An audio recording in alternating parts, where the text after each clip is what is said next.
Trump Heights, littéralement les hauteurs de Trump, c'est le nom de la colonie israélienne qui doit bientôt accueillir 300 personnes. Ce dimanche, le gouvernement israélien a alloué 8 millions de shekels, c'est-à-dire 2 millions d'euros, pour le développement de cette localité, nommée en l'honneur du président américain.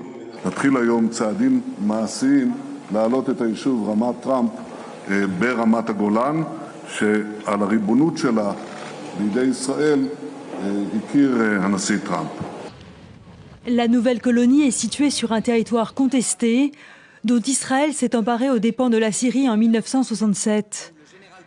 Le gouvernement israélien ne compte pas s'arrêter là. L'annexion d'un tiers de la Cisjordanie occupée est annoncée à partir du 1er juillet.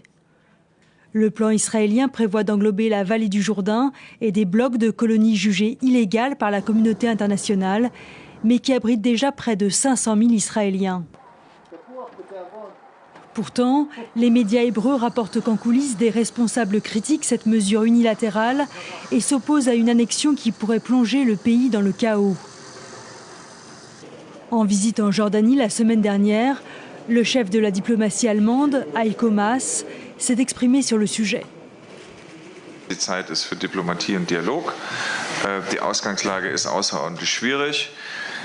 Und anstatt uns jetzt schon, bevor irgendwelche Entscheidungen in Israel getroffen worden sind, ich bin heute hier, um mit allen Seiten zu reden, das habe ich getan. Und das werde ich auch fortsetzen und mich beteiligen an der Suche nach einem Weg, an dem auch Gemeinsamkeiten gefunden werden und vor allen Dingen am Schluss eine einvernehmliche Lösung steht, so schwer das auch zu sein scheint. Annexation must not happen. And annexation must not go unanswered, because annexation will simply kill the two-state solution, undermine the foundation of the peace process, and deprive the whole region and its peoples of their right to live in peace. Début juin, Israéliens et Palestiniens manifestaient ensemble à Tel Aviv contre le projet du gouvernement. Ils dénonçaient un système d'apartheid menaçant la sécurité de tous. Ça, c'est beaucoup plus grave et beaucoup plus dangereux que la corona. L'annexion, c'est-à-dire la guerre perpétuelle. C'est mauvais pour les deux peuples. L'intérêt fondamental, c'est la paix.